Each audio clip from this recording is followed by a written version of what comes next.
आशोचे Nitin, paper napkin है और क्या है? वो मुझे भी पता है, लेकिन ये लिपस्टिक का निशान किसका है? मुझे क्या पता। लेकिन फिर ये पेपर नैपकिन तुम्हारी जेब में कहाँ से आया? रूपा तुम खामखा में शक कर रही हो। अरे कल रेस्टोरेंट में बैठा हुआ था एक क्लाइंट के साथ, कुछ हिसाब करना था, इस पे कर लिया, फिर पॉकेट में रख लिया। अब लिपस्टिक का निशान कैसे आया, किसका है? बस रहवा दो, तुम्हारा जरूर कुछ चल रहा है। मेरा कुछ नहीं चल रहा है, तुम्हारा दिमाग चल रहा है, और वहम का कोई इलाज नहीं होता।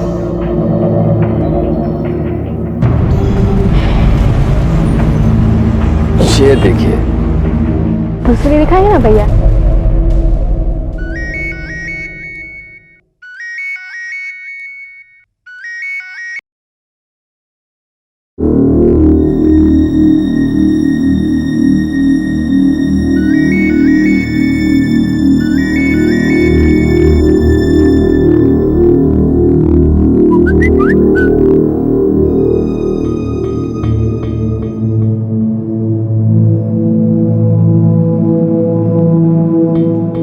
हेलो नितिन।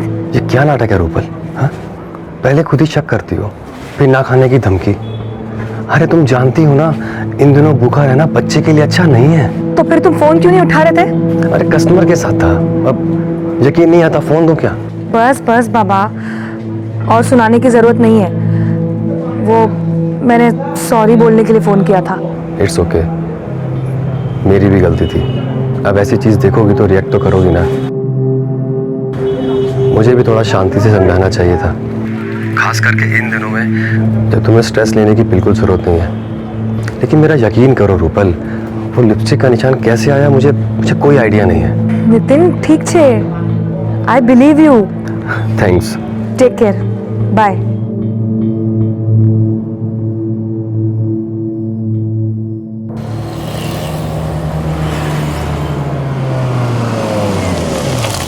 रूपल तुम यहीं पर बैठो, मैं भी शांति भाई से पेमेंट लेकर आता हूँ। ठीक।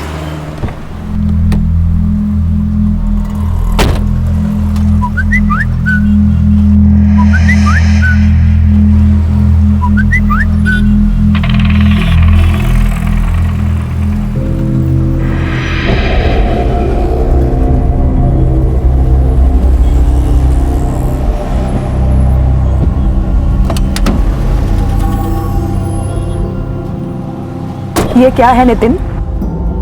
क्या? सोचे ये सब तुम पकड़े गए हो। मुझे नहीं मालूम ये कौन है। मुझे बेवकूफ मत बनाओ।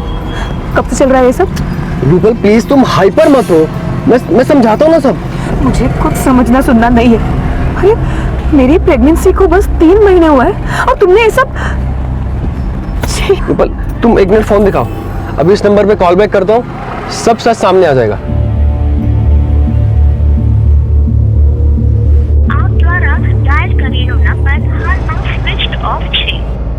देखो रूपल। नितिन ये नाटक बंद करो, मुझे और बेवकूफ बनाना बंद करो। रूपल मैं अपने बच्चे की कसम खा के। रहवा दो नितिन, बच्चे की झूठी कसम खाने की जरूरत नहीं है।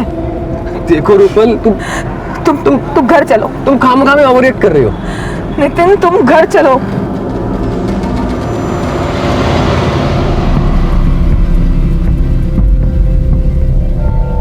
नितिन बेटा શું થયું? अपनी बहू से ही पूछो ना। अच्छा पाप करो आप और पूछो मुझसे। आप खुद ही बताओ ना कि आपका क्या चल रहा है। नितिन बेटा हमें बताओ। पापा कोई मजाक कर रहा है मेरे साथ। मजाक?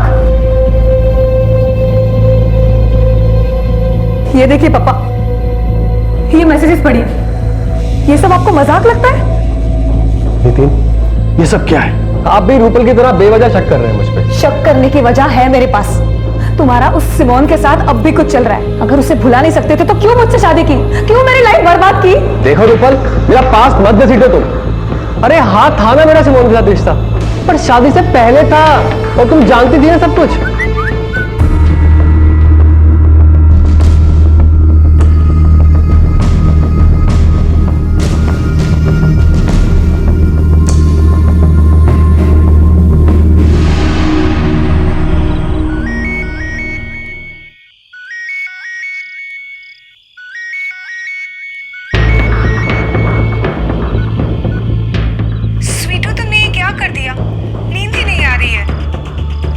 नींद नहीं आ रही है तो जहर खा ले।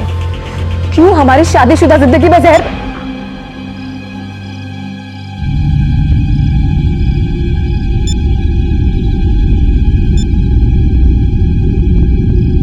આપ દ્વારા ડાયલ કરેલો નંબર હાલમાં સ્વિચ્ડ ઓફ છે અથવા નેટવર્ક ક્ષેત્રની બહાર છે. કૃપા કરી થોડા સમય બાદ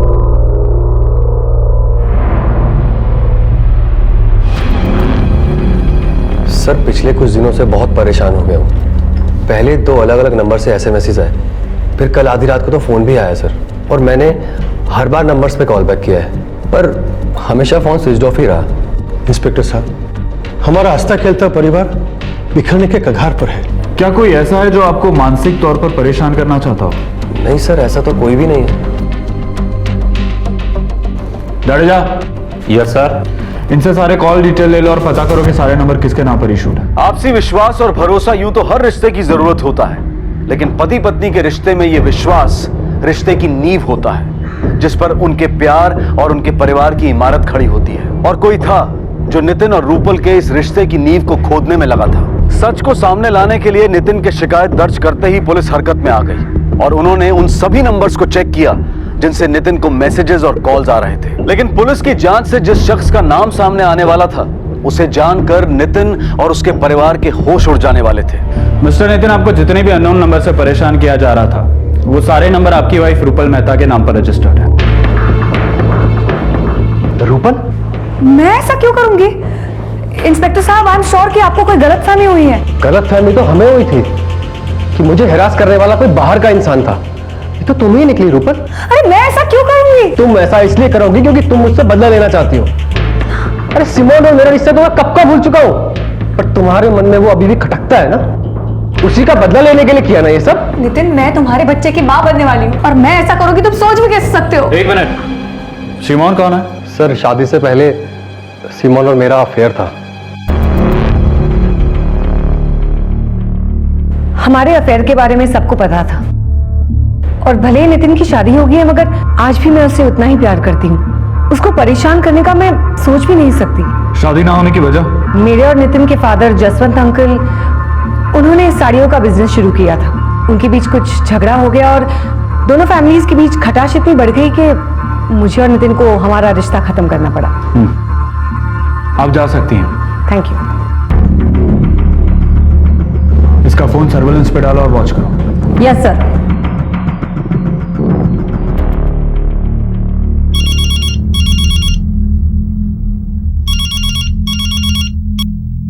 हेलो.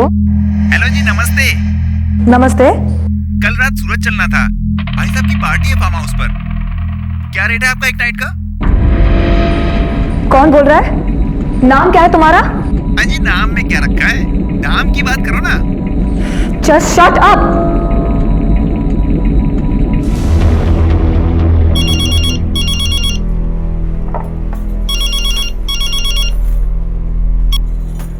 हेलो.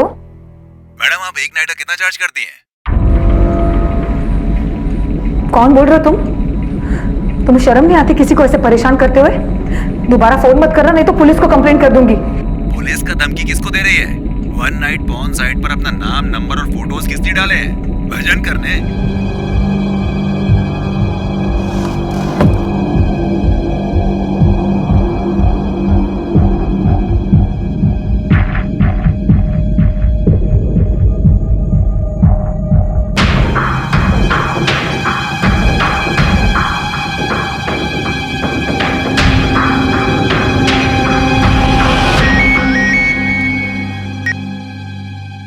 हाँ रूपल, શું થયું? બોલ ના.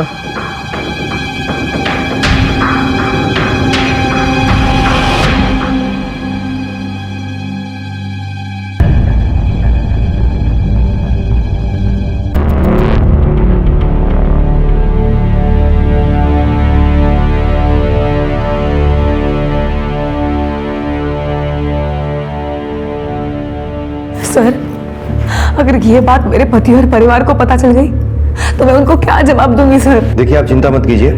जब तक आप घर पहुंचेंगी ये साइट ब्लॉक हो चुकी होगी. सर, लेकिन सवाल ये है कि ये सब किया किसने? I mean, आपको किसी पर शक है? I really don't know sir कि इन सब के पीछे कौन है।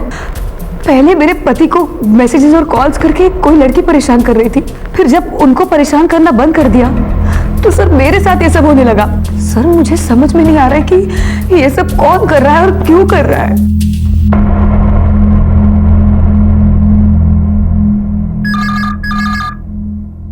हेलो, एक रात तक क्या बजट है तुम्हारा? क्या बकवास कर रहे हो? फोन रखो। शू था बा? अरे कोई बदमाश हो तो गंदी गंदी बातें कर रहा था।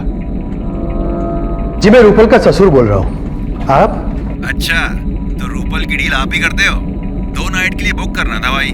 रेट क्या है? नालायक, शर्म नहीं आती तुम्हें ऐसी बातें करते हुए? फोन रख। अबे तो मिल एक बार, फिर बताता हूँ मैं तुझे। मेरी बीवी के बारे में उल्टा बोलता है, छोड़ूंगा नहीं तुझे मैं। पुलिस के डंडे पड़ेंगे ना, फिर मालूम चलेगा तुझे। ये रूपल, ये सब पता नहीं कौन है तुम्हारे बारे में उल्टा सीधा बोले जा रहा है।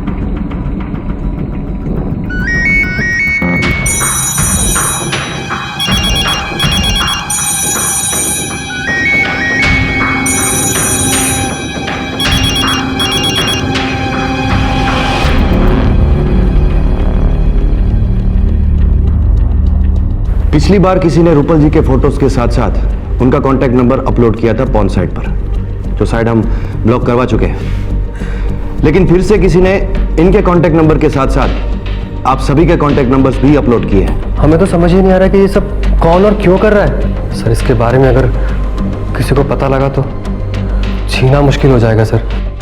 देखिए आप लोग चिंता मत कीजिए, हम ये साइट भी ब्लॉक करवा रहे हैं। फिलहाल आप लोग जाइए, हम तफ्तीश कर रहे हैं।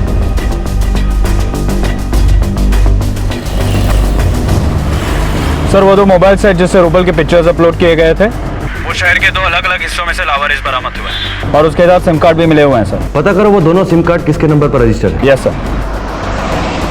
सर ये क्या कह रहे हैं आप? मिस्टर नितिन, आप अनजान बनने की कोशिश मत कीजिए। हमें यह पता लग चुका है कि जिस 2 सिम कार्ड से आपकी वाइफ के फोटोज अपलोड किए गए हैं वो आपके नाम पर इश्यूड थे।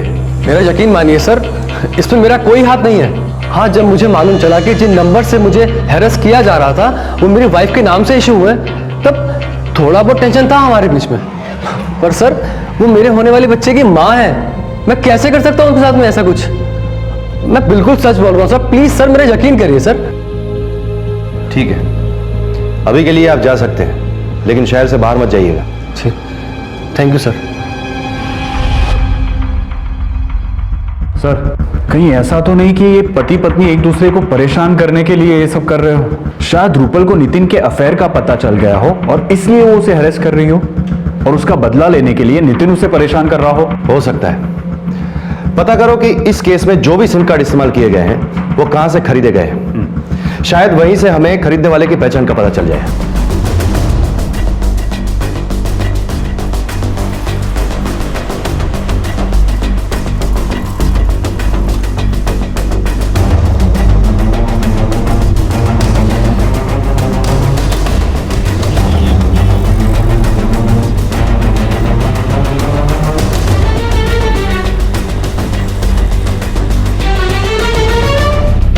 सर नितिन और रूपल के केस में टोटल 7 सिम कार्ड इस्तेमाल किए गए हैं, जो बहुत ही स्मार्टली नवरंगपुरा के किसी मोबाइल स्टोर में से खरीदे हैं जहां पे सीसीटीवी कैमरास नहीं हैं। अब 2 महीने पहले वहां कौन आया था, किसने ये सब खरीदा है, किसी को कुछ याद नहीं है सर।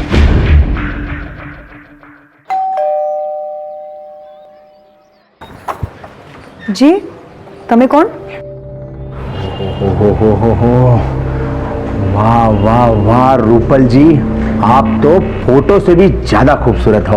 वैसे मैं बंटी हूँ मैडम, मैं कब से आपका नंबर ट्राई कर रहा हूँ मगर आपका नंबर ही बंद आ रहा है। चलो कोई बात नहीं, मैंने बहुत अच्छी अच्छी पार्टियों से बात करके रखी है और आज रात का बुकिंग भी मिल रहा है। आप टेंशन मत लो, आपका कोई भी रेट हो मैं पार्टी को कैसे भी पटा लूंगा, बस मेरा 30% कमीशन रहेगा। तुम्हारी हिम्मत कैसे है मेरे साथ ऐसी बकवास करने की? और निकल जाओ यहाँ से वरना मैं पुलिस को बुला लूंगी। क्या हुआ? क्या हुआ बहू? कौन है ये? देखिए ना पापा, खबर रहती कौन छे कब से मेरे साथ गंदी गंदी बातें कर रहा था। क्या भैया बहू से ऐसी बातें कर रहा है? पकड़ इसको। शरीफों के पोल में आके हमारी बहू बेटियों को परेशान करते हैं। पुलिस पे ही दे देते। एक मिनट पुलिस को बुलाने से पहले मेरी एक बात सुन लो। मैं कहीं नहीं भागूंगा, पहले मेरी बात सुन लो। एक मिनट। हाँ, ये देखिए, आप देखो मोहल्ले की बहू। ओ अंकल जी, आप भी देखिए आपकी बहू क्या गुल खिला रही है, देखिए।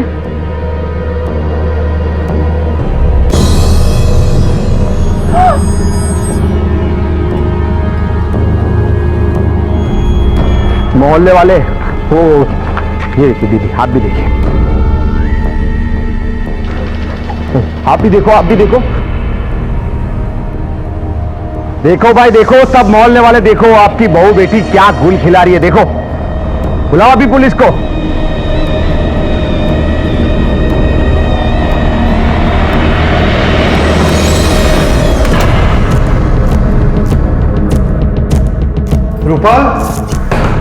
रूपल बेटा, दरवाजा खोलो। रूपल बेटा,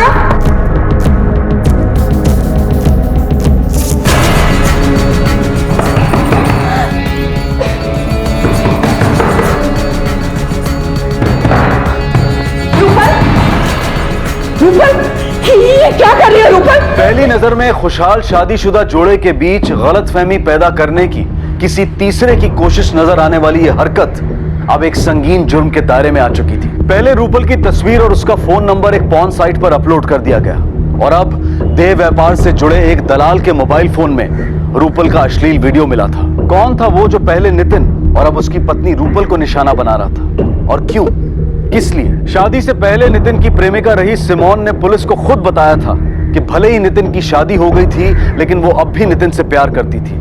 लेकिन इस घटना के पीछे सिमोन का हाथ होने का कोई भी सबूत पुलिस को नहीं मिला था। तो क्या यह कोई तीसरा ही शख्स था? और अगर हाँ, तो कौन था यह शख्स और क्यों कर रहा था ये सब? और पुलिस को भी ना तो कोई आगे बढ़ने का रास्ता दिखाई दे रहा था और ना ही कोई सुराग उनके हाथ लग रहा था। और फिर अचानक कुछ ऐसा हो गया जिसकी उम्मीद शायद किसी ने भी नहीं की थी। हाँ कल्पेश भाई, नहीं आज नहीं आ सकते।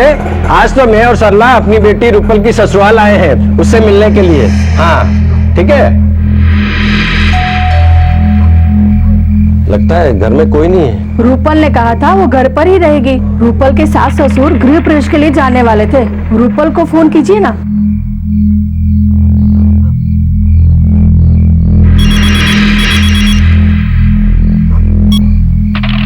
फोन नहीं उठा रही, मैं लैंडलाइन पर ट्राई करता हूँ। हाँ।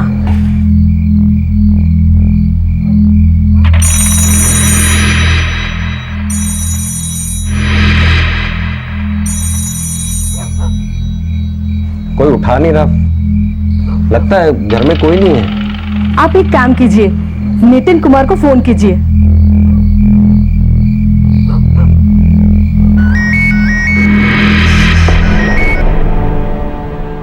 पापा, जय श्री कृष्णा। जय श्री कृष्ण नितिन कुमार, कहाँ हो आप लोग? हम लोग आपके घर के बाहर ही खड़े हैं। जी मम्मी पापा तो पड़ोस वाले घर में गृह प्रवेश के फंक्शन में गए होंगे, पर रूपल तो घर पे ही होगी ना, आप उसका फोन ट्राई कीजिए। अरे हमने रूपल के मोबाइल पर और घर के लैंडलाइन पर दोनों पे ट्राई कर चुके हैं, कोई फोन नहीं उठा रहा। हो सकता है रूपल भी समधी जी के साथ गृह प्रवेश पर गई हो। हाँ हो सकता है। वैसे पापा मैं 15 मिनट में घर पहुंच जाऊंगा, आप वहीं रुकिए ना, मैं आता हूँ अभी।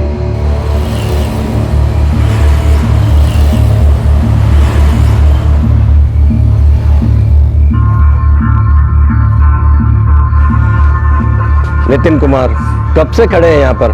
समधी जी को भी फोन ट्राई किया, वो भी फोन नहीं उठा रहे। कमाल है, फोन नहीं उठा रहे। चलिए आप अंदर तो चलिए कम से कम।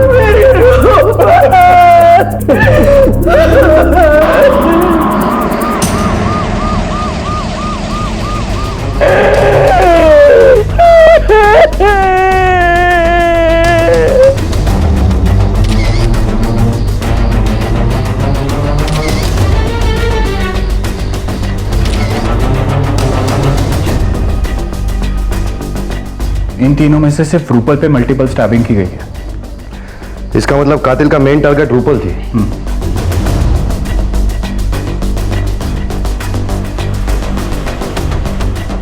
लगता है कातिल के साथ इनकी थोड़ी हाथापाई भी हुई थी। लेकिन सर घर में से एक भी सामान गायब नहीं हुआ है। इसका मतलब कातिल लूट के इरादे से नहीं आया होगा।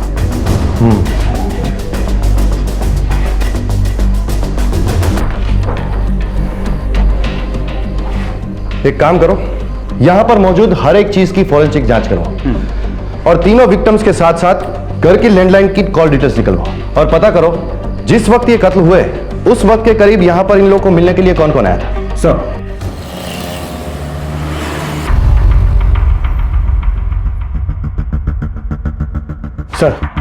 रूपल की कॉल डिटेल में से एक विकास त्रिवेदी का नंबर मिला है। मर्डर वाले दिन विकास की रूपल के साथ 2 बार बात हुई थी। एक सुबह में 11 बजे जो करीबन आधा मिनट उसकी बात चली होगी और एक दोपहर को 2:15 बजे और रात को 8 बजे से लेकर 8:30 बजे तक विकास के मोबाइल की लोकेशन रूपल के मोबाइल के लोकेशन के साथ दिखाई दे रही थी। इसका मतलब है रूपल के मर्डर से पहले विकास त्रिवेदी उसके साथ ही था। उठाओ उसे। सर वो मैं और रूपल एक दूसरे से प्यार करते थे, लेकिन तब मेरी लाइफ का कोई ठिकाना नहीं था। ना तो मेरे पास जॉब थी और ना ही मैं अपनी लाइफ को लेकर सीरियस था। बस यूं ही मौज मस्ती में लगा रहता था। फिर एक दिन रूपल के पापा को हमारे बारे में पता चला। उन्होंने मुझे बहुत धमकाया और अपनी फैमिली के साथ आनंद से अहमदाबाद शिफ्ट हो गए। उसके बाद से मेरा और रूपल का रिश्ता खत्म हो गया था। लेकिन तुम्हारी कॉल डिटेल्स तो ये दिखा रही है कि पिछले 2 महीनों से तुम रूपल के रेगुलर कांटेक्ट में थे। सर 4 महीने पहले मैं आनंद से अहमदाबाद शिफ्ट हुआ। जॉब लगने के बाद मैं नवरंगपुरा में ही रह रहा हूँ। फिर एक दिन अचानक मेरी रूपल से मुलाकात हुई। हमने नंबर एक्सचेंज किए और फिर हम अक्सर फ़ोन पे बात किया करते थे। और जिस दिन रूपल का मर्डर हुआ रात को 8 बजे से लेकर 8:30 बजे तक तुम दोनों की फोन लोकेशंस भी एक ही दिखा रही है। इसका मतलब तुम रूपल के साथ थे। क्यों? सर जिस दिन रूपल का मर्डर हुआ मैंने उसे कॉल किया था। उसने ये बोल के फ़ोन काट दिया कि वो थोड़ी देर बाद मुझे कॉल करेगी। वो काफ़ी अपसेट लग रही थी सर। जब काफ़ी देर तक उसका कॉल नहीं आया तो मैंने उसे कॉल किया। रूपल क्या हुआ? तुम ठीक तो हो ना? विकास क्या हुआ रूपल? तुम रो क्यों रही हो? मेरे साथ क्या हो रहा है खुद समझ में नहीं आ रहा है विकास। क्या बात क्या है मुझे बताओगी प्लीज? मैं ऐसे फोन पे बात नहीं कर पाऊंगी विकास। ठीक है रूपल एक काम करते हैं, हम मिलते हैं। बताओ कहाँ मिल सकती हो तुम आज ही मेरे घर आ जाओ शाम को 8 बजे। रूपल तुम्हें क्या लगता है तुम्हारे इस हरासमेंट के पीछे किसका हाथ होगा? पता नहीं विकास, मुझे कुछ पता नहीं है, मगर मैं इतनी ज्यादा ह्यूमिलिएट हो चुकी हूं कि किसी को भी चेहरा दिखाने में मुझे शर्म आती है। अच्छा होता अगर मैं उसी दिन मर जाती। देखो रूपल, मैं जानता हूं कि इस वक्त तुम किस पेन से गुजर रही हो, लेकिन जो कुछ भी हुआ उसमें तुम्हारी गलती नहीं है। देखो अभी तुम अपना और अपने होने वाले बच्चे का ध्यान रखो और तुम्हें तो भगवान का थैंक्स बोलना चाहिए जो तुम्हें इतनी अच्छी सपोर्टिव फैमिली मिली है जो इस वक्त भी तुम्हारे साथ खड़ी है। उसके बाद मैं वहां से चला गया था। ठीक है, जब तक ये केस सॉल्व नहीं होता तुम शहर से बाहर नहीं जा सकते। जाओ। इसका मोबाइल सर्वेलेंस में डालो। और वो सिमोन की रिपोर्ट निकालने के लिए कहा था, क्या हुआ? सर हमने पता करवाया है। कत्ल के दिन शाम को 6 बजे से लेकर 11 बजे तक सिमोन रमणीक भाई के घर पे थी। सर ये वही घर है जहां पे पूरी पोड़ गृह प्रवेश के फंक्शन के लिए जमा हुई थी। नितिन के माता पिता मीना और जसवंत भी वहां पे गए हुए थे, लेकिन जसवंत भाई के ब्लड प्रेशर की वजह से उनको घर पे जल्दी आना पड़ा। सर जसवंत, मीना और रूपल के पोस्टमार्टम रिपोर्ट के हिसाब से उनकी हत्या शाम को 8 बजे से लेकर 9 बजे के बीच में एक तेज धारदार हथियार से हुई है। सर स्पॉट पे से हमें एक ग्लास मिला था जिस पर विकास के फिंगरप्रिंट्स के निशान है और इसके अलावा कोई भी अननोन आदमी के फिंगरप्रिंट्स के निशान हमें वहां से नहीं मिले। परमार, इस केस में हमारे 2 बड़े सस्पेक्ट थे, विकास और सिमोन। अगर विकास ने यह कत्ल किया होता तो वो इतना तो बेवकूफ नहीं है कि अपने फिंगरप्रिंट्स और फोन की लोकेशन नितिन के घर पे छोड़ दे। अब बची कौन? सिमोन। तो सिमोन तो सब पोड़ वालों के साथ उस दिन वास्तु पूजन वाले घर में थी तो वो भी नहीं हो सकती। तो अब बचता है नितिन। लेकिन सर नितिन ऐसा क्यों करेगा? हो सकता है कि उसे विकास और रूपल के अफेयर के बारे में पता चल गया हो और जेलसी की वजह से उसने रूपल का मर्डर कर दिया। लेकिन सर कोई भी इंसान अपने माँ बाप की हत्या क्यों करेगा? यही बात तो समझ में नहीं आ रही है परमार। मुझे नितिन की मर्डर के दिन की सारी डिटेल चाहिए। वो कहां गया था, किससे मिला था, कहां रुका, सब चाहिए मुझे।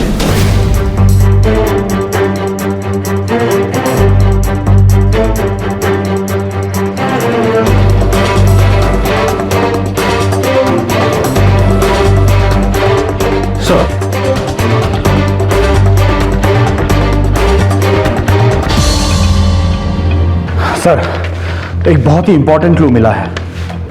नितिन के क्रेडिट कार्ड के बिल डिटेल के हिसाब से उस रात को वो पालड़ी एरिया में शॉपिंग कर रहा था। उसने पहला बिल 7:45 को पे किया था और दूसरा बिल 10:10 को, और दोनों बिल के बीच में 2 घंटे 25 मिनट का गैप है सर। ताजुब की बात यह है सर कि उसने पहला बिल 3000 का पे किया था और जो दूसरा बिल है वो सिर्फ 102 रुपए का है, वो भी किसी मेडिकल स्टोर का। इसका मतलब उसने दूसरा बिल सिर्फ एलईबी खड़ी करने के लिए ही लिया है। हो सकता है वो पहले बिल और दूसरे बिल के बीच में घर गया, उसने खून किया और वापस आ गया। हाँ बोल। व्हाट?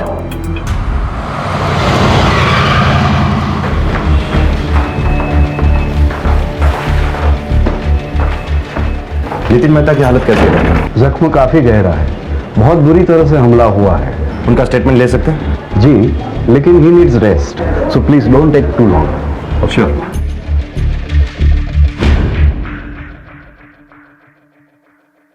नितिन,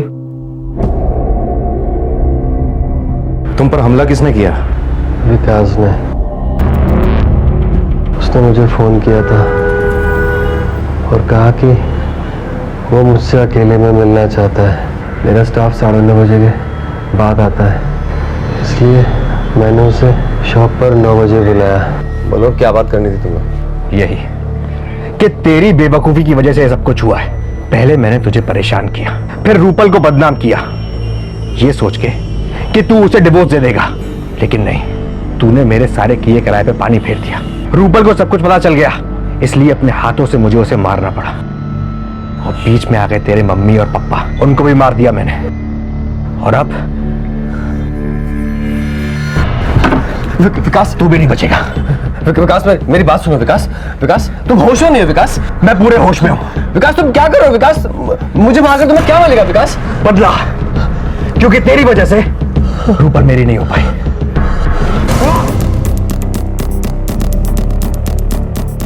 विकास को लेकर आओ। सर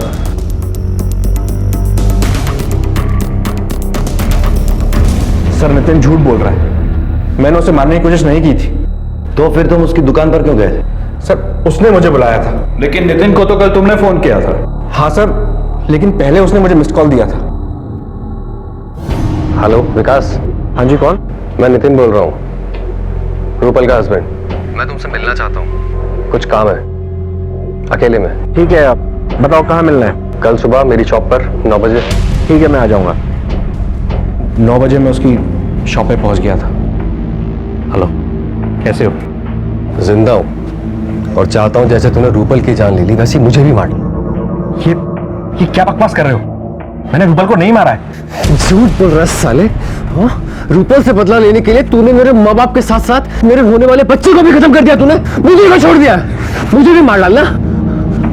पागल हो गए हो क्या? मैंने किसी को नहीं मारा है, तुम होश में तो हो ना?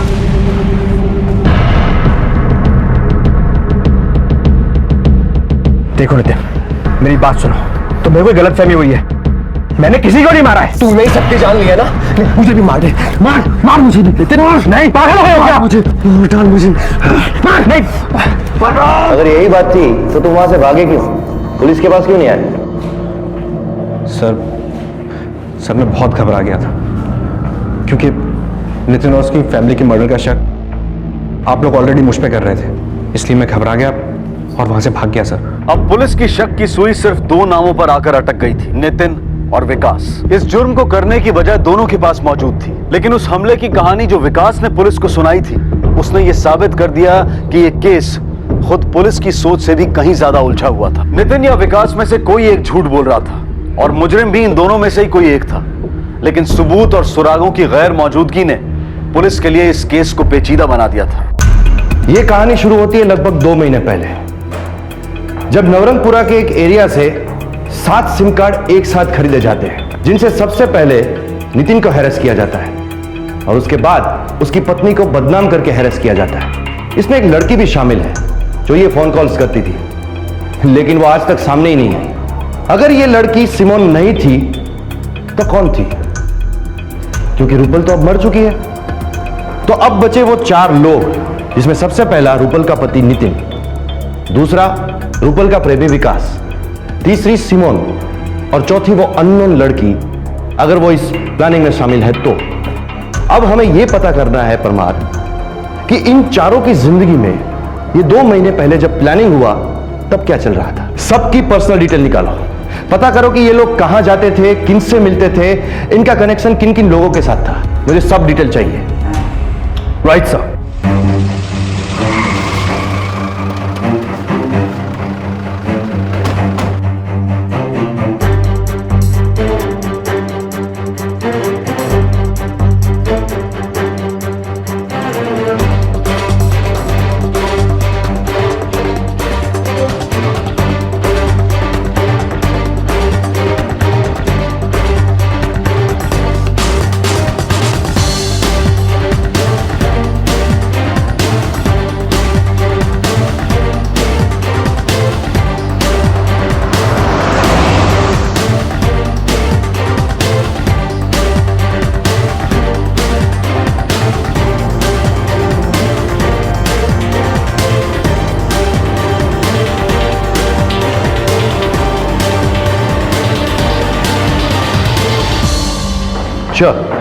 ओके सर, नितिन के क्रेडिट कार्ड बिल डिटेल में से एक बात सामने आई है। 2.5 महीने पहले 12 मार्च 2015 को नितिन ने एक बिल पे किया था क्रेडिट कार्ड से, जो केयर मैटरनिटी होम का है, 8,650 रुपए का, जो नवरंगपुरा में है। लेकिन रूपल करीबन 3 महीने से प्रेग्नेंट थी और उसकी ट्रीटमेंट डॉक्टर कीर्ति कर रही थी, रेखा क्लिनिक, जो पालड़ी में है। ये रही उसकी फाइल सर।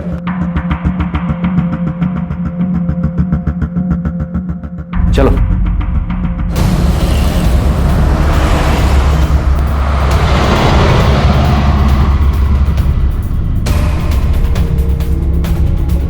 हमें 12 मार्च 2015 के पेशेंट का रिकॉर्ड चेक करना है। 1 मिनट सर, ये रहा सर मार्च का रिकॉर्ड। ये पेशेंट रूपल मेहता यहां पर क्यों आई थी? 1 मिनट सर, मैं चेक करके बताती हूँ। सर, रूपल मेहता यहाँ अबॉर्शन के लिए आई थी, जो 12 मार्च को किया गया था। पॉसिबल नहीं सर, रूपल का अबॉर्शन हो ही नहीं सकता, क्योंकि पोस्टमार्टम की रिपोर्ट के हिसाब से रूपल मौत के वक्त 3 महीने की प्रेग्नेंट थी और डॉक्टर कीर्ति के रिपोर्ट के हिसाब से उसकी कंसेप्शन डेट 25 फरवरी है। इसका मतलब 12 मार्च 2015 को जो एबॉर्शन हुआ है वो रूपल के नाम से किसी और का हुआ है और इसका पेमेंट हमारे नितिन भाई ने किया है। हमें 12 मार्च 2015 की सीसीटीवी फुटेज चेक करनी है। थोड़ा और फॉरवर्ड कीजिए।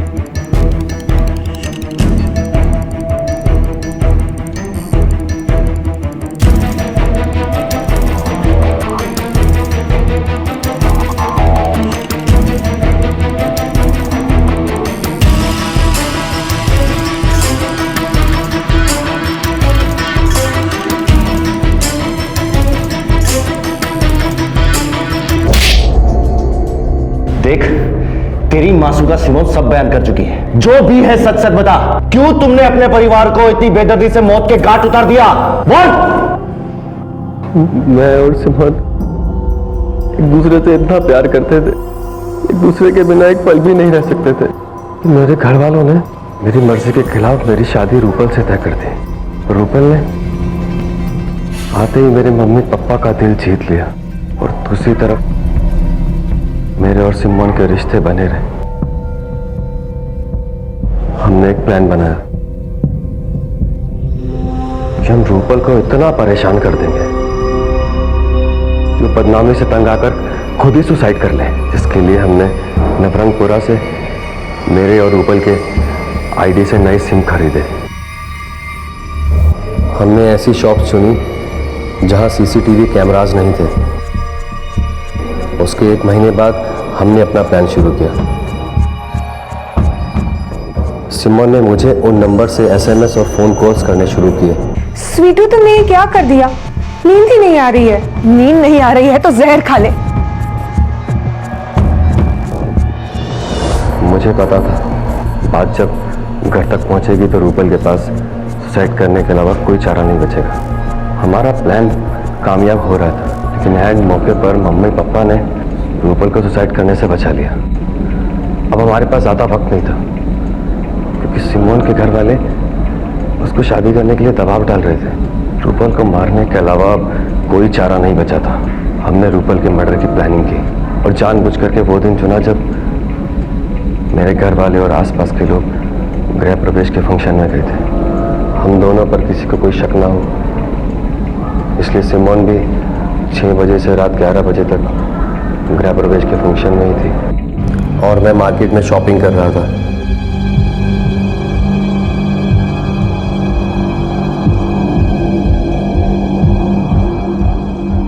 फिर मैंने अपना सामान और मोबाइल वहीं अपनी गाड़ी में छोड़ दिया ताकि मेरी लोकेशन मार्केट की ही दिखे। उसके बाद मैंने एक ऑटो लिया और घर पहुंचा। घर की चाबियां मेरे पास भी रहती थी, उनसे मैं घर में घुसा।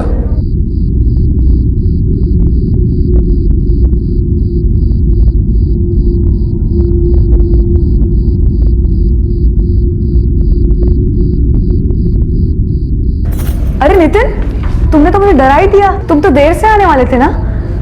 और ये पीछे क्या छुपाया है? मेरे लिए कुछ लाए हो? दिखाओ ना, दिखाओ। और इसके बाद जब तुम्हें विकास और रूपल के अफेयर के बारे में पता चला तो तुमने सारे मर्डर्स विकास के ऊपर डालने चाहे ताकि वो जेल चला जाए और ये केस बंद हो जाए। हाँ, इसलिए मैंने विकास को मिस कॉल दी। मैंने पहले से ही कैंची ऐसी जगह रखी थी कि विकास उसे आसानी से उठा सके, और वही हुआ। मैं जैसे ही कैंची उठाने के लिए आगे बढ़ा, विकास ने कैंची को पहले से ही उठा लिया। मैंने उसके हाथों से खुद को घायल किया, पर अफसोस ये हो न सका। लेके जाओ इसे।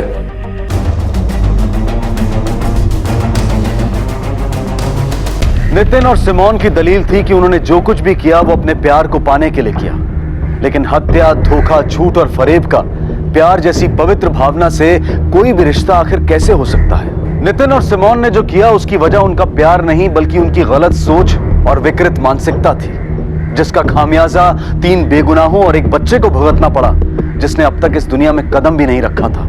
लेकिन नितिन की परवरिश ने उसमें इस समझदारी को विकसित होने का मौका ही नहीं दिया, और जब उसके मन में अपने पहले प्यार सिमोन को फिर से पाने की चाहत पैदा हुई तो वो अपनी चाहत को पूरा करने निकल पड़ा, बिना ये सोचे कि उसकी ये चाहत और इस चाहत को पूरा करने का तरीका दोनों गलत थे, नाजायज थे। लेकिन यहाँ एक अहम सवाल उठता है कि आखिर वो कौन सी वजह होती है जो इंसान की सोच को इस कदर बिगाड़ देती है कि वो अपनी चाहत को पूरा करने के लिए किसी भी हद तक जा पहुंचता है। इसकी कई वजहें हो सकती हैं, लेकिन एक इंसान की सोच को गलत और सही दिशा की तरफ मोड़ने में जिस वजह का सबसे बड़ा हाथ होता है वो होती है उसकी परवरिश। नितिन के माता पिता ने उसकी परवरिश बड़े लाड प्यार से की थी। उसने जिंदगी में जो कुछ चाहा उसे दिया गया, लेकिन उसके माता पिता ने कभी उसे ये नहीं समझाया कि मन में उठने वाली हर चाहत सही हो ये जरूरी नहीं होता। चाहतों का पैदा होना भले ही हमारे हाथ में ना हो, लेकिन गलत और नाजायज चाहतों को पहचान कर उन्हें दबाकर खत्म कर देना हमारे ही हाथ में होता है, और इसी में समझदारी भी होती है। किसी की जान लेकर आप अपनी चाहत को कभी पूरा नहीं कर सकते। इसी विचार के साथ मैं अनूप सोनी आपसे विदा लेता हूं। फिर मुलाकात होगी अगले एपिसोड में और खुलासा करेंगे एक और जुर्म का। तब तक अपना और अपने परिवार का ख्याल रखें और देखते रहें क्राइम पेट्रोल डायल 100। सबक एक को सीख हम सबको। जय हिंद।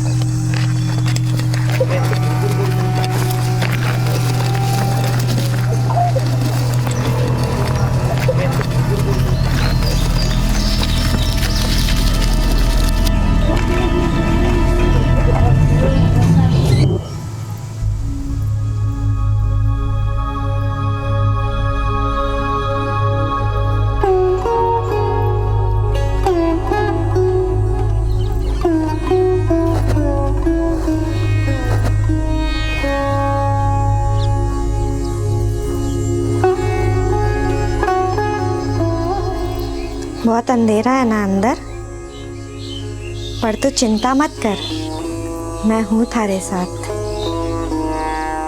बाहर की जिंदगी थारा इंतजार कर रही है। बाहर बहुत उजाला ही उजाला है, सच्ची।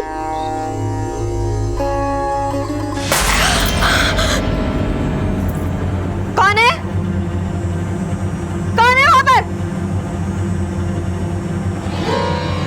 कौन है?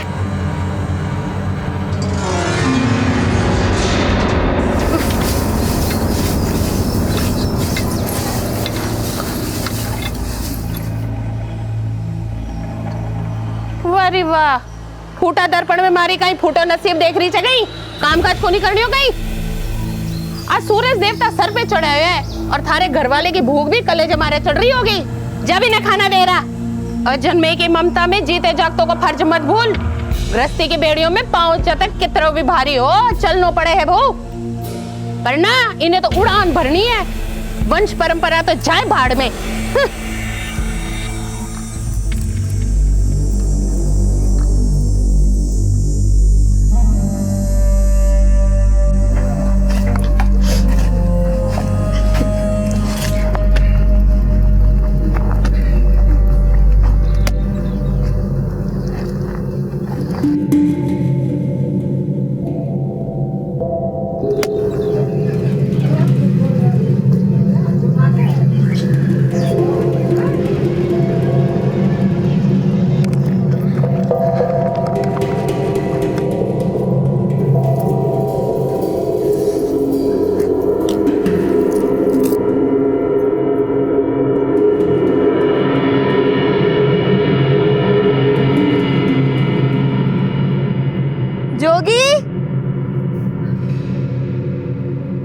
जोगी जी,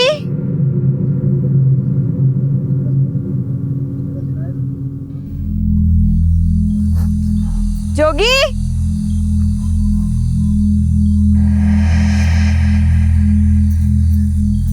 जोगी,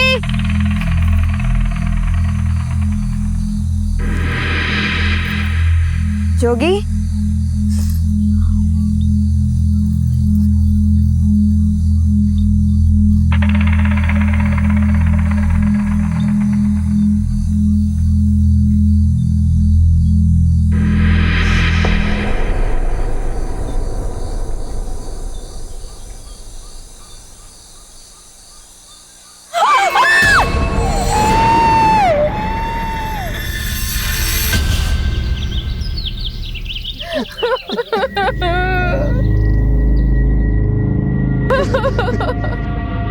मने पते का मुंह दिखाना भी नसीब कौन करा रे।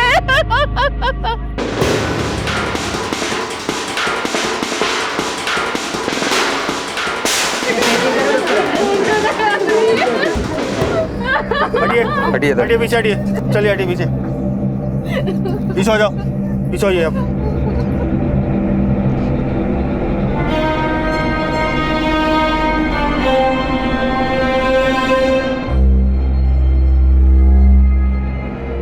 अरे ये सब उस रुक्मणी डायन का किया था साहब, और डायन मारे मारे इसने खा गई साहब। लाश को पोस्टमार्टम के लिए भेजो। Okay sir. पैरों तले जमीन खिसक जाना, इस कहावत की अनुभूति से भी ज्यादा विचलित कर देने वाली ये घटना राजस्थान भीलवाड़ा के मौदा गांव में घटी। हमलावर गर्भवती कजरी के दोनों पैर काट कर ले गए और उसके बचे खुचे शरीर ने तड़प तड़प कर प्राण छोड़ दिए। उसके निढाल अपाहिज शरीर में पल रहा बच्चा गर्भ के अंधेरे में ही जिंदगी की रोशनी से महरूम रह गया। कजरी का पति जोगी और सास अरुणा सख्ते में थे। अपने पैरों के पंजों की छाप लिए गृह प्रवेश करने वाली बहू अपने पंजों के बगैर हमेशा के लिए विदा हो गई थी और अपने पीछे छोड़ गई थी एक सवाल कि उसकी इस निर्मम हत्या को अंजाम देने वाला हत्यारा कौन था। कजरी की सास अरुणा की रुदाली के चीखते स्वर किसी रुकमई को दोषी ठहरा रहे थे। आखिर कौन थी ये रुकमई और क्या वाकई में उसने कजरी की हत्या की थी? अपराध की ये बेहद संगीन घटना थी जिसके रहस्यमय कारणों की गुत्थी सुलझाने में पुलिस बड़ी मुस्तैदी से जुट गई।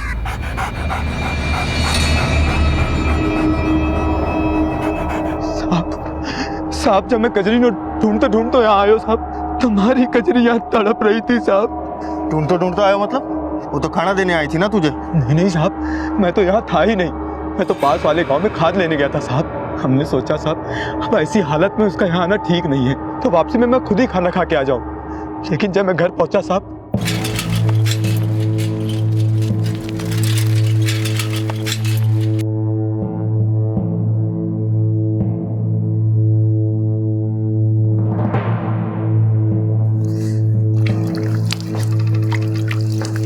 कजरी, कजरी।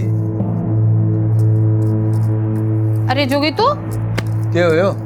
कजरी तो थारे वास्ते खेत में खाना लेर गई है और बिन्ने तो बड़ी देर होगी बेटा, हाल तक आई भी कोनी।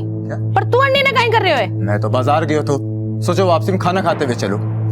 लेकिन माँ, तू तो इतनी समझदार है ना, इस हालत में तूने उसे खेत में भेज दिया। तो कहीं सर पे बिठाए रखूं कहीं? माँ तू भी ना। कजरी, कजरी, कजरी, कजरी, कजरी, जोगी, कजरी, कजरी, ये क्या हुआ कजरी? कजरी, हमारी घरवाली ने साहब यहाँ तड़प तड़प के दम तोड़ दिया साहब। मेरा परिवार, मेरा बच्चा सब खत्म हो गया साहब, सब खत्म हो गया।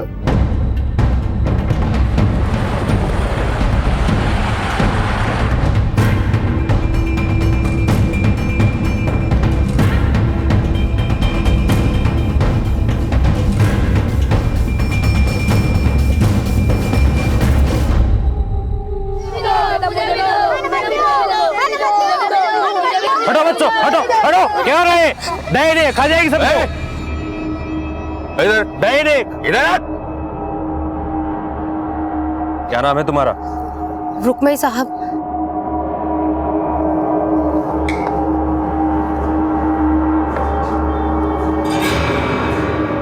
P low.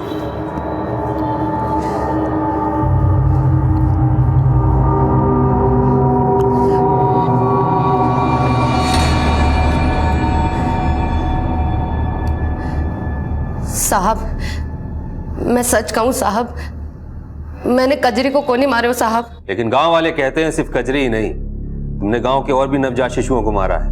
क्यों? हत्यारे तो वो खुद है साहब, पाखंडी है, कमीने। ए छोरी, जबान संभाल के। साहब है, जो बोलना है साफ साफ बोल। साहब, ये लोग औरत जात के दुश्मन है साहब। इनकी औरत की कोख में अगर छोरी हो ना साहब, तो ये उसको जिंदा नहीं रहने देते साहब। उसका गर्भपात कराकर उसका इल्जाम मारे सर मरते हैं साहब। साहब, कजरी साल भर पहले भी पेट से थी साहब। जब उसकी सास और घर वालों ने पता कराया कि उसके गर्भ में छोरी है, तो उसका भी गर्भपात करा दिया साहब। दफना दिया उस अजन्मी जान को और उसका इल्जाम भी मर दिया मारे सर। और अब जब कजरी अपनी टावर को पेट में लेके मर गई, तो भी इल्जाम मारे सर पे। कोई ऐसे ही आरोप नहीं लगाता, कोई ना कोई वजह तो रही होगी। वजह हमारी फूटी किस्मत है साहब। शादी के 3 महीने बाद हमारा आदमी खत्म हो गया साहब। तब तक हमारी गोद भी नहीं भरी थी साहब। एक मजबूर औरत को सहारा देने के बजाय ये सब लोग मने जली कट्टी सुना रहे हैं साहब। मने दोष दे रहे हैं साहब कि मैं अपना पति ने खा गई साहब। मैंने डायन किया है साहब, मैं नहीं करी साहब, मैं डायन को नहीं साहब।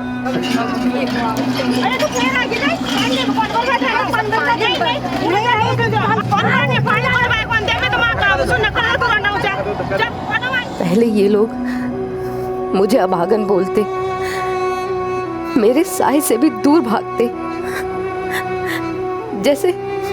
जैसे मैं कोई छुआछूत की मरीज हूँ। बाबू साहब, बाबू साहब।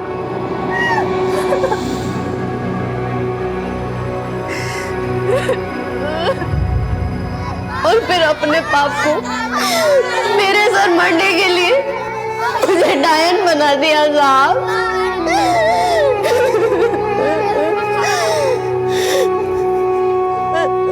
जिस औरत की गोद सूनी रह गई हो साहब, वो तो बच्चों से प्यार करेगी ना साहब। ये लोग अपने बच्चों को मेरे पास नहीं आने देते साहब। कहते मैं डायन हूँ, मैं हत्यारन हूँ, लेकिन धरती माता की सौगंध साहब, मैंने किसी को नहीं मारा साहब। कजरी को मैंने नहीं मारा। मैं नहीं हूँ डायन साहब, मैंने किसी के बच्चे को नहीं मारा साहब। रोइए नहीं, अब आप जा सकती हैं।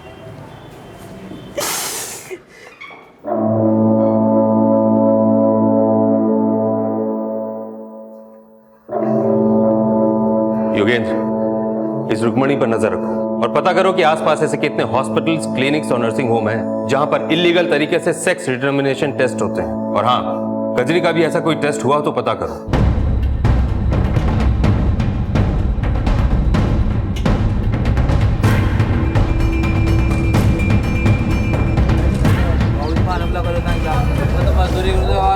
अच्छा, राम राम भाया। राम राम सर, राम राम। और कैसे हो? बस ठीक है सर। अरे चाय दियो। सुल्तानपुर से आए हो। बिंदनी पेट से है। अच्छा अच्छा। भाया, यहाँ कोई डॉक्टर है जो ये बता सके कि पेट में छोरा है कि छोरी? थारो काम भीड़ बड़ा मुसी, बट एक डॉक्टर है, बैठा जा। धन्यवाद।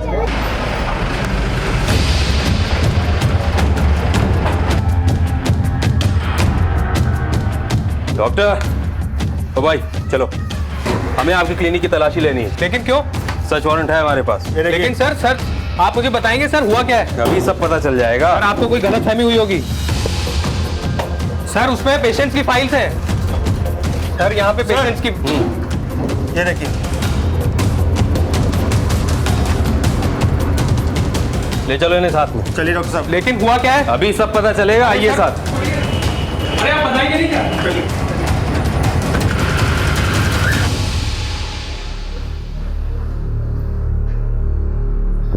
साहब, आप बेवजह मुझे परेशान कर रहे हैं। कजरी की हत्या का मुझसे और मेरे क्लिनिक से कुछ लेना देना नहीं है। देख, ज्यादा होशियार मत बन। जितना पूछा है साहब ने उतना जवाब दे।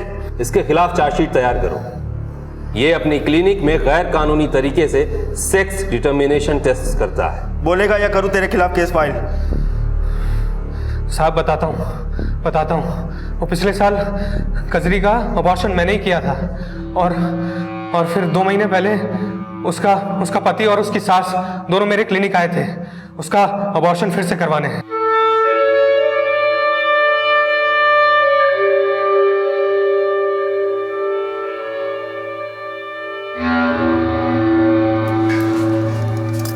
क्या हुआ डॉक्टर साहब? उसके गर्भ में छोरी है। छोरी? डॉक्टर साहब, मैंने ये छोरी नहीं चाहिए, आप बच्चा गिरा दो। नहीं, पिछली बार भी मैं आप लोगों को ये बात करने से रोक नहीं पाई थी, अरे इस बार नहीं। क्या बोल रही है तू? बोल क्या रही है? तू माँ की बात काटेगी?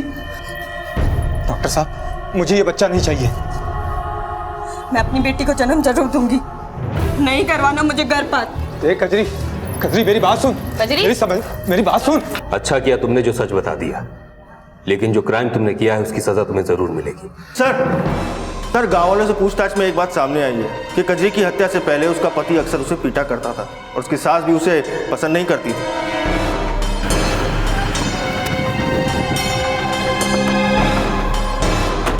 चल जोगी, तेरा काम खत्म।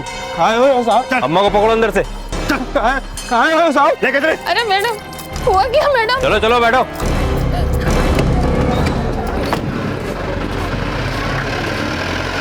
खुद एक औरत होके तो अपनी जात की दुश्मन बन गई, शर्म कौन नहीं आई तुझे? साहब, वंश छोरियों से कोनी, छोरों से आगे बढ़े हैं साहब। न सब बाड़े हो साहब, लेकिन वो न तो हमारी कोई बात सुनती थी न समझती थी साहब। बस इसी बात से गुस्सा था, लेकिन उसे मारा नहीं साहब हम लोगों ने। जो एक अजन्मी छोरी को मार सकते हैं, वो एक बेसहारा गर्भवती को तो मार ही सकते हैं। ऐसे ही अपनी घरवाली को पीटा था ना, जबकि वो गर्भवती थी। नहीं साहब, नहीं साहब। जब तक ये अपने गुनाह कबूल नहीं कर लेते, इन्हें यही पड़ा रहने दो।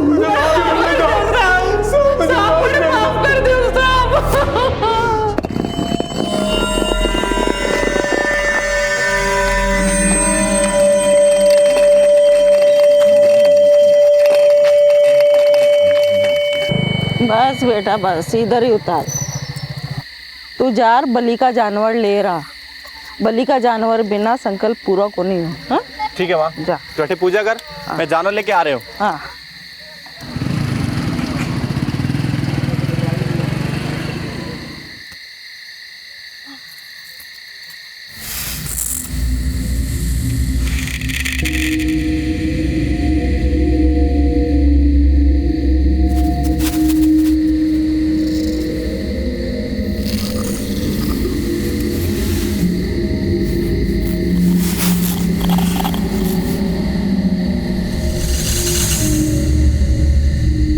बड़ी जल्दी आ गया बेटा।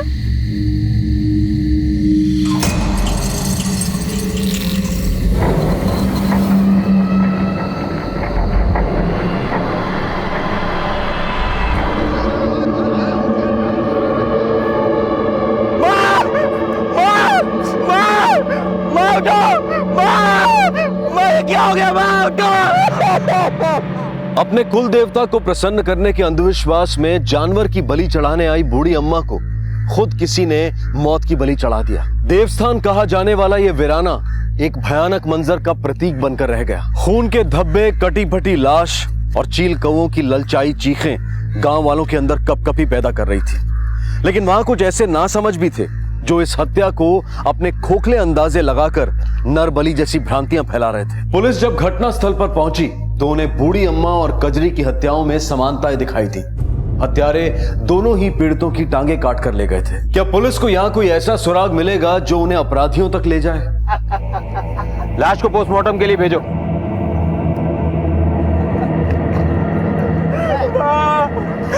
साहब, मेरी माँ तो कुल देवता को जाना चढ़ाना चाहती थी और मैं उन्हें यहाँ लेकर आया था साहब। उन्हें यहाँ छोड़कर मैं जानवर लेने चला गया साहब, और जब मैं वहां से आया तो तुम्हें किसी पे शक है? मुझे कुछ समझ में नहीं आ रहा साहब। बोला मेरी माँ को कोई ऐसे क्यों मारेगा? योगेन, आस पास देखो, कहीं ना कहीं कोई ना कोई सुराग हमें जरूर मिलेगा।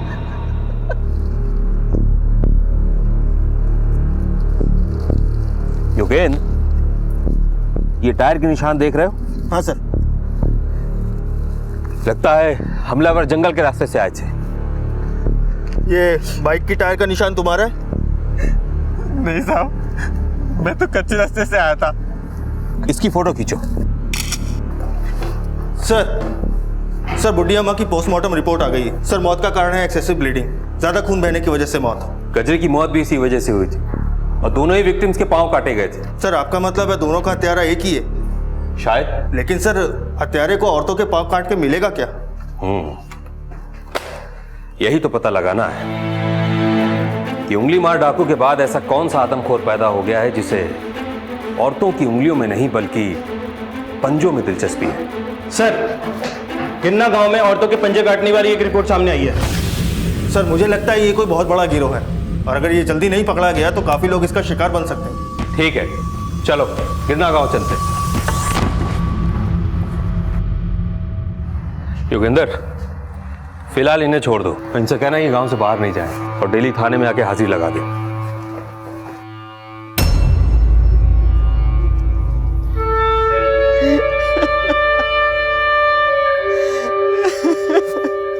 साहब, काले कोई बारसू पत्थर फेंकियो।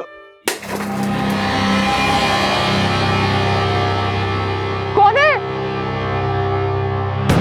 कौन है? कौन था वो? मालूम को नहीं साहब, हमारी घरवाली बोली कोई दिखाई को नहीं दियो। जब तुम्हारी घरवाली के साथ ये हादसा हुआ तो उसके साथ कोई था? मर बैठो साहब। बेटा, क्या तुम हमें बता सकते हो ये सब तुम्हारी माँ के साथ कैसे हुआ?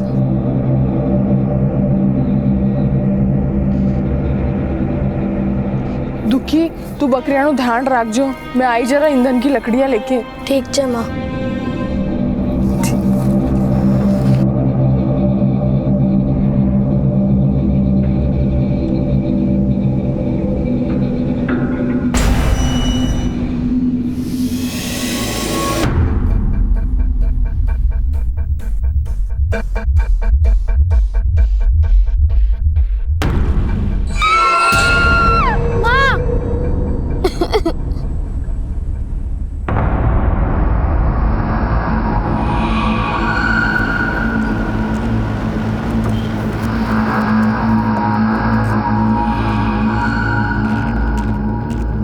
किधर है बेटा? सर वो रही जगह।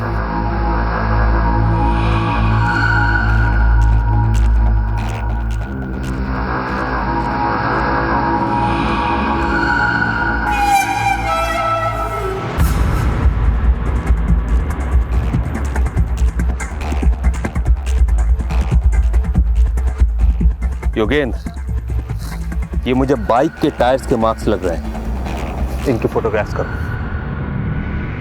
मौदा गांव की बूढ़ी अम्मा के मर्डर स्पॉट्स के जो टायर के निशान मिले हैं वो गिरना गांव की धनिया के मर्डर स्पॉट से बिल्कुल अलग है। सर, मौदा गांव के टायर के निशान पुराने जबकि गिरना गांव के टायर के निशान नए। इसका मतलब ये हुआ कि मर्डरर्स ने अम्मा की हत्या करने के बाद अपने बाइक के टायर्स चेंज करवाए और फिर उसके बाद धनिया के मर्डर को अंजाम दिया।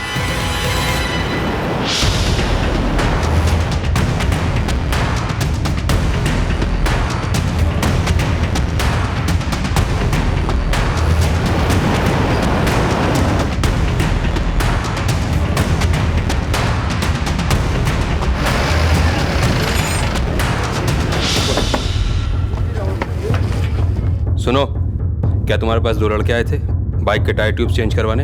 हाँ साहब, परसों दो लड़के अपनी पंचर मोटरसाइकिल लेकर आए थे। टायर की हालत बहुत खराब थी साहब, जैसे जबरदस्ती 5-6 किलोमीटर पंचर टायर को रगड़ते लाए हूँ। किस तरफ से आए थे? साहब इतना तो ध्यान नहीं दिया, पर हाँ साहब, टायर में मोटे मोटे कांटे गड़े हुए थे। शायद बंजड़ बिहड़ की ओर से आए थे साहब। हमारे स्केच आर्टिस्ट को उनका हुलिया बता सकते हो? हाँ साहब, उनका चेहरा तो मुझे अच्छे से याद है।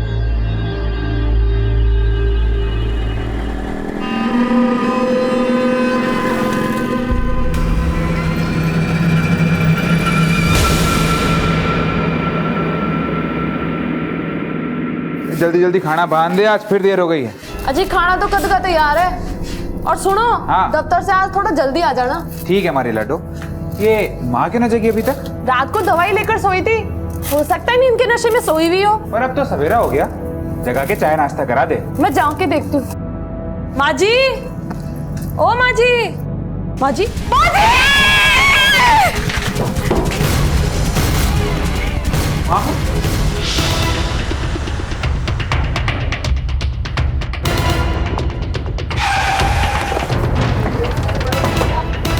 हटो पीछे, पीछे हटो।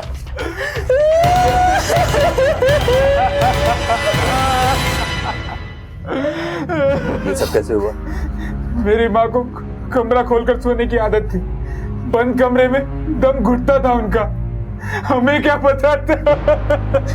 लाश को पोस्टमार्टम के लिए भेजो। चलो बाहर चलो, चलो चलिए चलिए बाहर चलिए। ये बहुत ही खूंखार अपराधी है, देखो इसको तुमने पहले कहीं देखा हो तो बताओ। तुमने इस आदमी को कहीं देखा है? इन लड़कों ने कई औरतों के कत्ल किए हैं, ध्यान से देखो। देखो बेटा, तुमने कहीं देखा? इधर आओ, आपने इसको देखा है? हाँ साहब, इनके पास एक मोटरसाइकिल थी साहब। मैं पक्के रास्ते से गांव की तरफ आ रहा था तो दोनों बड़ी तेजी से मोटरसाइकिल पर बैठे और सुल्तानपुर की तरफ निकल गए। सुल्तानपुर? योगेंद्र, सुल्तानपुर जाने वाली सारी गाड़ियों की चेकिंग होनी चाहिए, हर तरफ नाकाबंदी कर दो, ये दोनों बच के जाने नहीं चाहिए। चलो। अरे बहुत दिनों से बोल रही थी ना कि दाल बाटी नहीं खिलाते, आज तो दाल बाटी खिलाता हूँ। बैठ। मैं छोटो, अरे ऑर्डर शॉर्डर ले जाओ। सुनिए जी। हाँ बोल। जी वो जरा जाना है। वाह क्या? जी वहाँ। और नहीं तो कहाँ?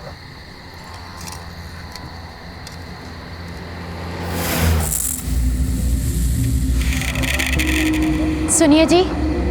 हाँ बोल। जी वहाँ तो बड़ा सुनसान है, आप भी साथ चलिए ना।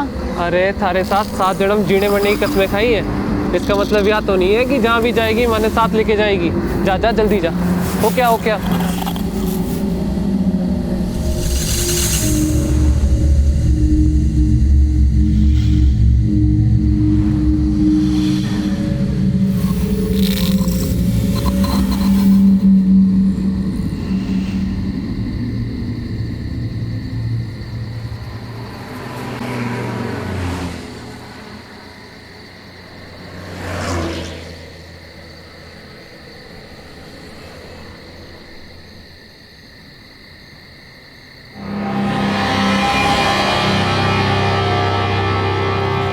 अरे छोटो, अरे कहाँ मर गया हो, जल्दी आ।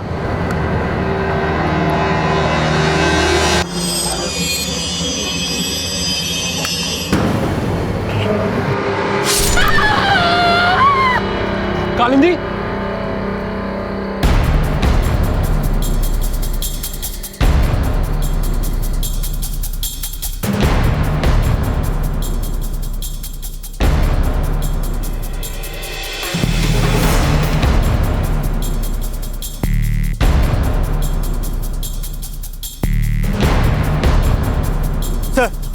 कोई खबर? नहीं सर, पर नाकाबंदी जारी है। और सर रात को जिस हाईवे वाले ढाबे पर औरत के पैर काटे गए थे उसकी पोस्टमार्टम रिपोर्ट आ गई है। Same reason, excessive bleeding. Hello, क्या?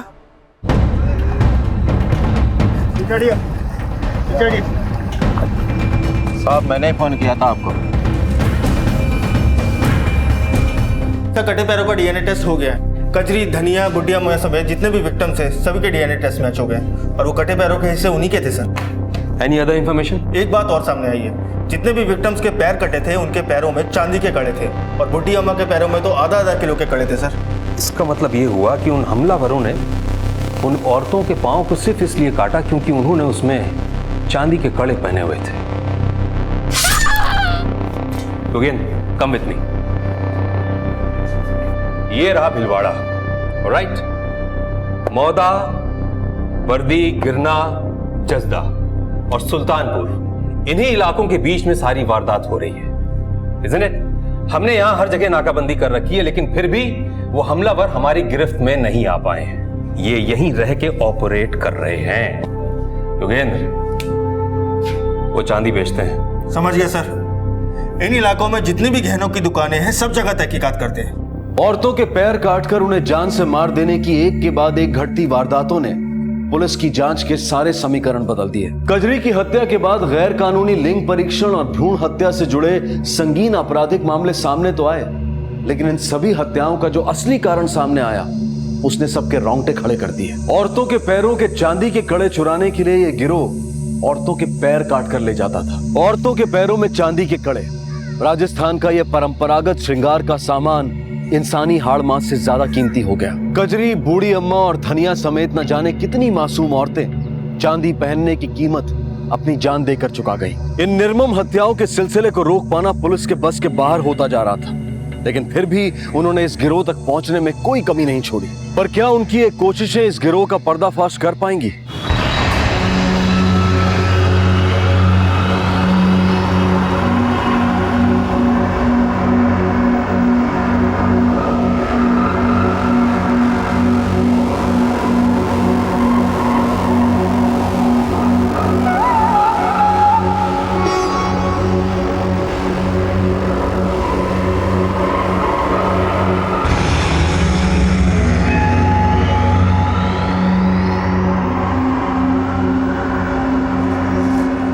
छोटू, हाँ काम चालू कर दे।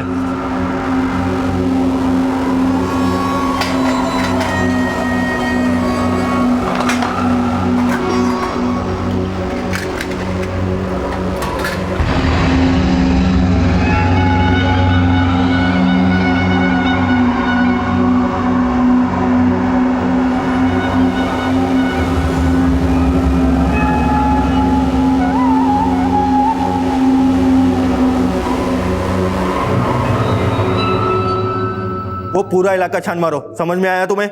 मुझे कोई एक्सक्यूज नहीं सुनना। सर हमने हर छोटी बड़ी दुकान में तहकीकात की, मगर वैसा चांदी वाला सुराग हाथ नहीं लगा। इस गांव में जरूर कुछ ऐसे कारीगर भी होंगे जो अपने घरों से ही रहकर काम करते होंगे। सर अपनी मुस्तैदी बढ़ाओ, इन सांपों के बिलों को पता करो। Okay sir. माल तैयार हो गया? हाँ सर। लो।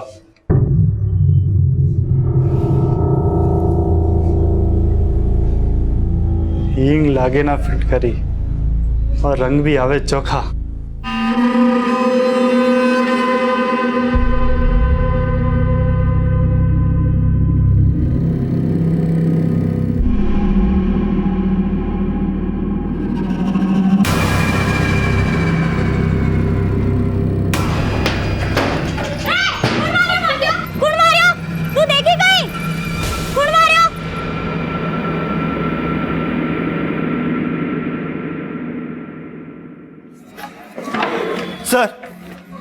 सर आपका अंदाजा सही निकला। बेटी गांव में एक मनोहर नाम का आदमी है जो पहले आर्टिफिशियल ज्वेलरी का काम किया करता था, लेकिन आजकल चांदी का बिजनेस करता है सर।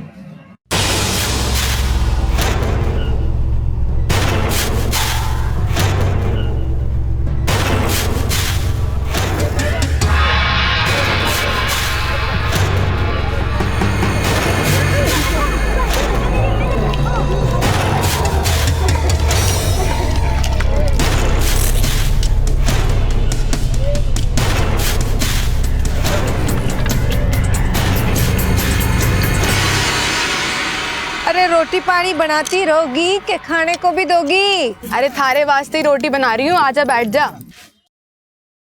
ए कोयले खान की हीरा, अरे कट्ठे चांदी करा रही से आज। रजदी गांव के घर में निशान बना के आई हूँ, जाके लूट आई है चांदी। घर पूरा वीरान है और दिन में घर की औरत कुआं पर पानी भरने जाती है। भाया अब थे इतनी चांदी ले रहा हो तो मैं अपने बनावट के पैसे छोड़ देता हूँ। बोलो अब तो खुश? अब जो चांदी का भाव है तोल के उतने पैसे दे देना। भाया मन में विश्वास ना होवे, चांदी तो काली पड़ जाती है, ये तो चमक रही है। तो आदमी भोला है पर मैं बेईमान कौन? तेरे को तसल्ली करनी है तो चल अंदर। आओ भाया, चांदी बस चांदी होती है, नई पुरानी ना होती। अरे काली पड़ी चांदी को भी पिघला के नई बना देते हैं।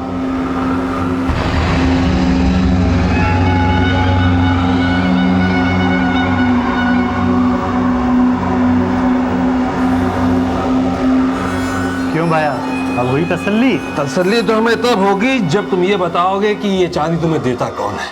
चल क्या छोड़ो, बता दो साहब, बस करो साहब, बता दो। मैं साहब दो बंजारन है साहब, पता नहीं कहाँ से चांदी के भारी भारी कड़े लेके आती है साहब। सच कह रहा हूँ साहब, इससे ज्यादा मैं कुछ नहीं जानता साहब। मैं तो बस उससे चांदी खरीद लेता हूँ साहब कम दाम पे। कहाँ रहती है वो? बंजारन है साहब, उनका क्या ठिकाना, पर हाँ जब भी उनके कोई माल हाथ लगता है तो वो पीसीओ से फोन करके बुला लेती है साहब। योगेंद्र, आसपास जितने भी बंजारों के ठिकाने हैं वहां जाके पता करो, ये सच बोल रहा है कि झूठ? सर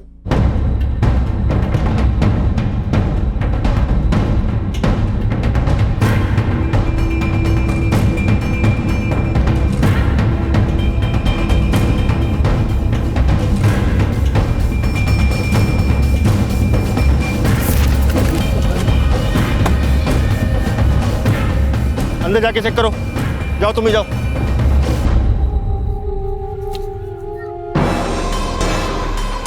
कोई मिला? सर कोई भी नहीं है अंदर, सब बोरिया बिस्तर बांध के चले गए। सर बीडी गांव के पास एक बंजारों का ठिकाना है, लेकिन यहाँ कोई नहीं मिला, लगता है सब भाग गए। Okay sir.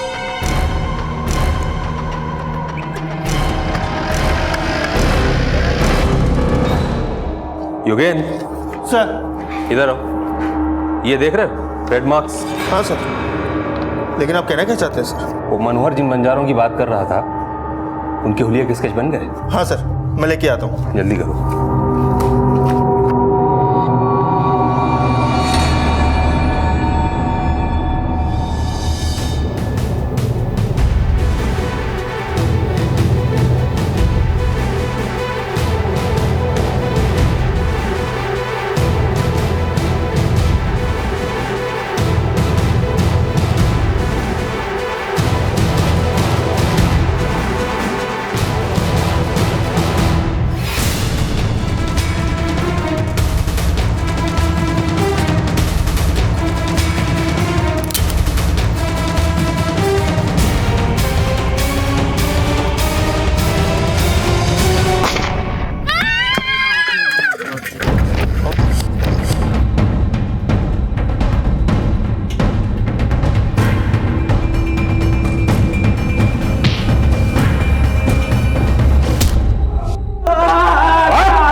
दो साहब, माफ कर दो साहब। मैं पक्के मार के जीने वाला लोग है साहब। गरीबी ने हमारी बुद्धि फेर दी साहब। कितनों को मारा है? कितनों को मारा कि गिनती भी भूल गए? नहीं साहब, मैं लोग खाली चांदी ने कड़ा के लिए ये सब लोग करा साहब। चांदी के लिए लोगों की जानें ले ली। चंडालो, किसको बेचते हो ये चांदी? हम तो हमारी कबीले की औरतों को वो चांदी दे देते थे साहब, माफ कर दो साहब। क्या नाम? क्या? हीरा साहब और मिश्री साहब।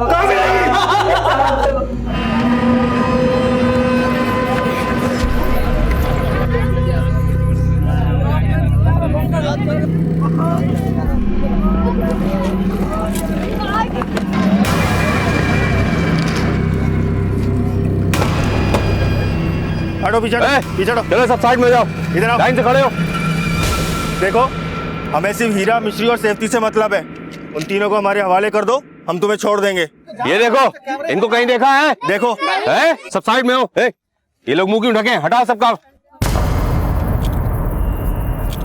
ओह, तो तू है? मैंने हाथ ना लगाया। हाँ, बना सबको हथकड़ी, ले चलो। अरे हट, चलो। साहब बताते हैं साहब, हमने कुछ नहीं किया साहब। हम तो लोहा लंगर बीन कर बर्तन बनाते हैं साहब, पर अब हमारे बर्तन कौन खरीदता है? पहले की बात और थी साहब, पर अब हम बंजारों को कौन पूछता है साहब, इसलिए ना पेट भरने के लिए चांदी लूट कर बेचना शुरू कर दिया और उन मासूम औरतों की जानें ले ली। नहीं नहीं साहब, हमने किसी को नहीं मारा साहब, हमने किसी को नहीं मारा। मैं तो गांव-गांव जाकर ऐसे घर तलाशती थी जहां पर आदमी कम और औरतें अकेली रहती हूँ, और उस घर के बाहर लाल रंग का निशान बना देते थे।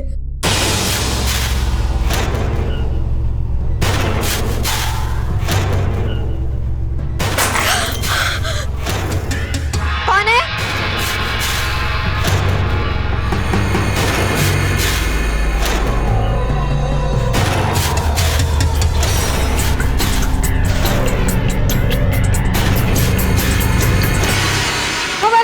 जाकर चांदी लूट कर लाते थे साहब, हमने कुछ नहीं किया साहब। तुम्हारे उन्हीं निशानों के बदौलत तुम हमारे निशाने तक पहुंच गए।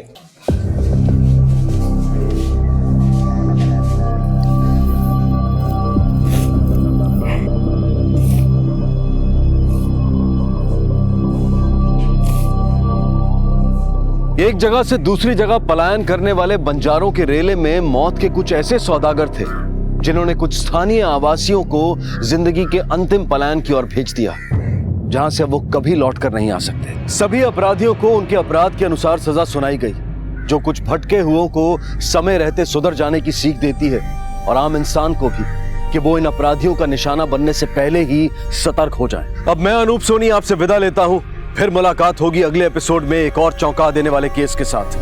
तब तक अपना और अपने परिवार का ख्याल रखें और देखते रहें क्राइम पेट्रोल डायल 100। सबक एक को, सीख हम सबको। जय हिंद। इस तरह के और भी एपिसोड देखने के लिए हमारे चैनल को सब्सक्राइब करें और बेल आइकन दबाना ना भूलें।